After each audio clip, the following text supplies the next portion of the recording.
Getting to know the storytellers, the authors, arrow.net, ARROE.net. We are unplugged and totally uncut with James Rollins. I'm doing fantastic. How are you doing? Absolutely fantastic, because I'm talking to the master of science, history, and mystery. I mean, you have definitely got a song going on here that's got a lot of hooks in it.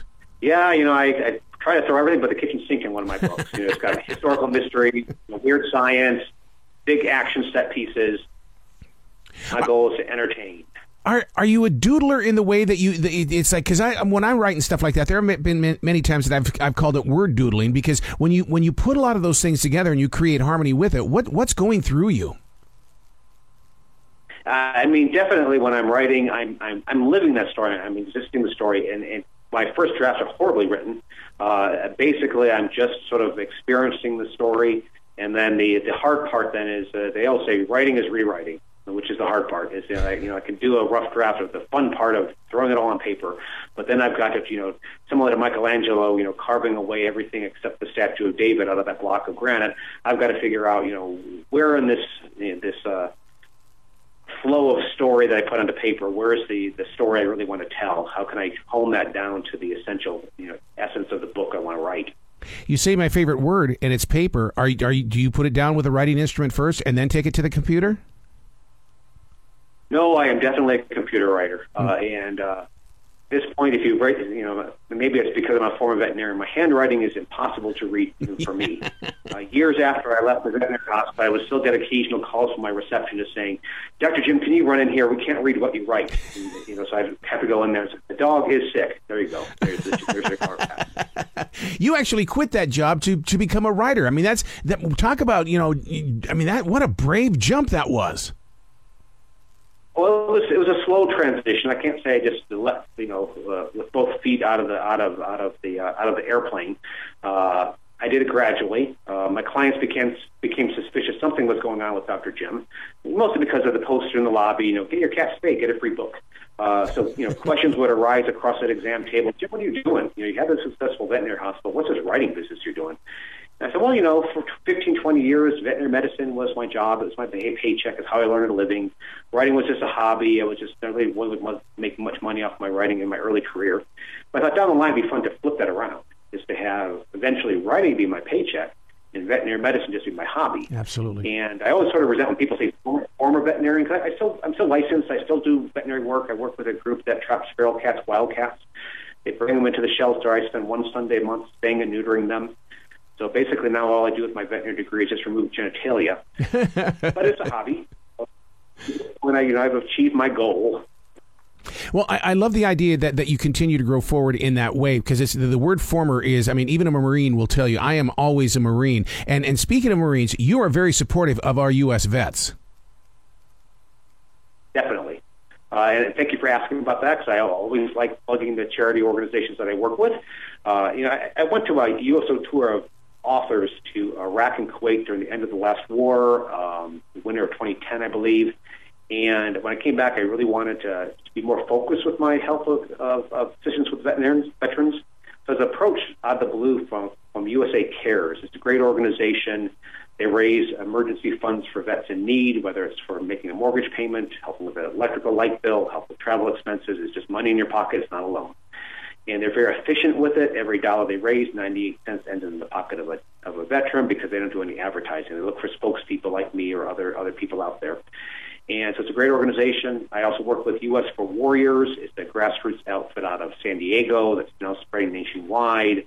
They have a great mentorship program for helping veterans tell their stories, which I think is very important, whether your goal is publication, whether your goal is just a testament for your family, whether it's just to get what's in your head out on paper in a healthy way. Yep. It's a great program. The book we're talking about today is Kingdom of Bones. Readers like dead civilizations, and the reason why is because there's always a mystery, but more importantly, there's always a surprise. And again, I'm always looking for those historical mysteries, those pieces of history that end in a question mark. This book explores the colonial period of the Congo, but also stretches back into some mysteries around a mythic African king named Prester John. For the centuries, everybody believed he was real. Rulers, popes, and emissaries to Africa to seek him out. Most of them vanished. Today, most historians think his his story was just legend, it was just a myth. But the fact that this story persisted for so many centuries makes me wonder, as a writer especially, is there a kernel of truth behind that story? Is there some reason why that story was so persistent? And if anything, Kingdom of Bones proves that, truth oftentimes is stranger than fiction. The way that you do your research and the way that you bring those words together on that computer screen, which becomes the page. I mean, you're in total control of the speed. Is this the reason why I keep seeing your name next to Clive Cussler? Because I've been with Clive, and I mean, you're being sat right next to a genius in writing. Clive, I grew up reading Clive Cussler. One of the very first blurbs I ever got from one of my books was from Clive. Clive was great. I miss him dearly. We've done book signings together. I interviewed him at the International Thriller Writers Convention. He's a wonderful gentleman, besides being a great writer. And to anything, I think I'm carrying on the legacy of Clive Cussler. He was great. And that's probably I hope to be as good as Clive Cussler in regards to what the stories he's able to pull off. Don't you think that the Sigma Force gives you readers the opportunity to escape what is this modern world? I mean, once we're into your pages, I mean, we're off and gone until we decide in that moment that it's time to close the book. I mean, definitely. My goal is to entertain first and foremost. I want you reading into the pages into the wee hours of the morning. If there's beads of sweat on your forehead, all the better. But hopefully, when you close the book, that you're left with something to think about besides just the popcorn entertainment of the novel. At the end of all my novels, I have a what's true, what's not section where I sort of pull aside the curtain and I sort of show where the history came from, where the science came from. I offer some breadcrumbs for if there's any of those topics that are of interest to a reader, they can pick up those breadcrumbs and follow them. Because one of the greatest compliments I get from a reader is, hey, Jim, I liked your book. It was really exciting. But really, I was really intrigued by this part of the story, and then I read what you wrote at the end of the book, picked up that book or that article, and followed on my own. Because to me, that means that the book is working on many different levels. Don't you see that part of the book, though? I mean, first of all, I love that part of the book, but don't you see it, though, as the inside sleeve of the album? Because, I mean, you give us an opportunity to see where you really are.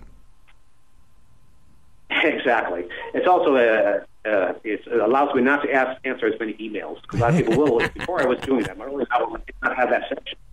So I'd get emails, is this true? Is that true? Where did that come from? So rather than having to answer the same question over and over again, I'll just put it back in the novel. That'll take care of that. Wow. Well, congratulations on Kingdom of Bones. Please come back to the show anytime in the future. James, the door is always going to be open for you. Thank you. I appreciate that very much, and I appreciate the support. You bet. And keep loving those pets, okay, sir? I will indeed.